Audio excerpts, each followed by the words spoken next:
రాజ్యాంగం ఎంత గొప్పదైనా దాన్ని అమలు చేసేవారు చెడ్డవారైతే చెడ్డ ఫలితాలు వస్తాయని ఆనాడు డాక్టర్ బిఆర్ అంబేద్కర్ గారు అన్నారు. గత 5 ఏళ్ల విధ్వంస పాలన మనందరం చూసాం.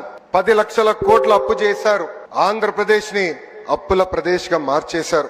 ఒక కొత్త కంపెనీ తీసుకురాకపోగా ఉన్న కంపెనీల్ని పక్క రాష్ట్రానికి తరిమేసే పరిస్థితి మనందరం చూసాం.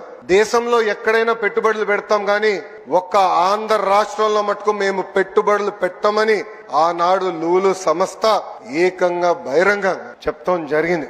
అలాంటి పరిస్థితిలో ఆనాడు ఆంధ్ర రాష్ట్రం ఉంది. ఒక్క రోడ్డు వేయలేదు. కనీసం రోడ్డు పైన ఉన్న గుంటలు కూడా ఆనాడు పూడ్చలేదు.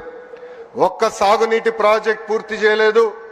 వరంలాగున్న డ్రిప్ ఇరిగేషన్ ఏకంగా ఇచ్చే సబ్సిడీ కూడా రద్దు చేశారు.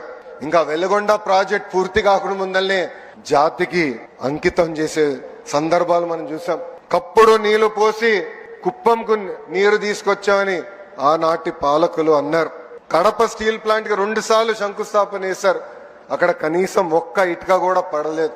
ఇంకా విశాఖపట్నంలో ఒక్క వ్యక్తి బతికేదానికి 700 కోట్లతో ఒక రాయల్ ప్యాలెస్ కట్టుకున్నారు తప్ప విశాఖ ఉక్కు గురించి గాని అదే విధంగా రైల్వే జోన్ గురించి ఏనాడు మాట్లాడలేదు.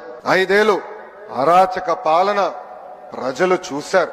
ఏకంగా దళితుల్ని చంపి డోర్ డెలివరీలు చేసిన రోజులు ప్రజలు చూశారు. కోవిడ్ సమయంలో మాస్క్ అరిగినందుకు ఒక డాక్టర్ ని ఎంత కిరాతకంగా చంపారో ప్రజలు చూశారు. అక్కని వేధించాడని కంప్లైంట్ చేసిన ఒక అమర్నాథ్ గౌడ్ ని ఏకంగా పెట్రోల్ పోసి తగలబెట్టి చంపేసిన రోజులు ప్రజలు చూశారు. ప్రశ్నిస్తే లాఠీ దెబ్బలు, కేసులు, అరెస్టులు. ఇంకా విధ్వంస పాలనపై ప్రజలు తిరుగుబాటు చేశారు. అందుకే పెద్ద ఎత్తున కూటమిని ప్రజలు ఆశీర్వదించారు, దీవించారు.